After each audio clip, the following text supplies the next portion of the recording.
നിങ്ങൾ ചേച്ചി വരുന്നില്ലയോ? കളക്ടർ വന്നു. ഞാൻ വരുന്നില്ല, നിങ്ങൾ പോയിക്കോ. അന്ന് ചേച്ചി എവിടുന്നു? നമ്മൾ പോയി സെൽഫി എടുത്തിട്ട്. സ്കൂളിൽ പോലും പോകാതെ ഇറങ്ങിയേക്കുന്നു. പഠിക്കേണ്ട സമയത്ത് പഠിക്കണം, അല്ലാതെ ഇങ്ങനെ വായി നോക്കി കിടന്നാ പോരെ. കളക്ടർ വന്നേ, കളക്ടർ വന്നേ, കളക്ടർ വന്നേ,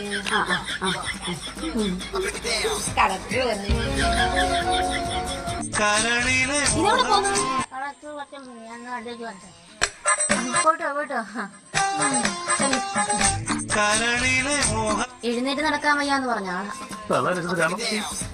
എന്തുവാടി കളക്ടറിന്റെ വണ്ടിയുടെ ചുറ്റും ഇത്ര ആൾക്കൂട്ടം? ഓ, നമ്മളെ പോലെയുള്ള ഫാൻസ് ആയിരിക്കും. കളക്ടറിന്റെ വണ്ടിക്കകത്തായിട്ട് കയറിയെന്ന് എല്ലാരും കൂടെ കല്ല് ഓടിക്കാൻ നോക്കുവോ? അയ്യോ, ഈ സാധനമായിരുന്നു. പാമ്പായിരുന്ന തല്ലിയെങ്കിലും ഇതിന് എന്ത് ചെയ്യാനാ? കളക്ടർ കയറിയില്ലയോ? വേഗം കയറാൻ പറ. രാഹുലത്തിന് മുന്നേ ചെല്ലാമല്ലോ. ഇറങ്ങുന്നുണ്ടെങ്കിൽ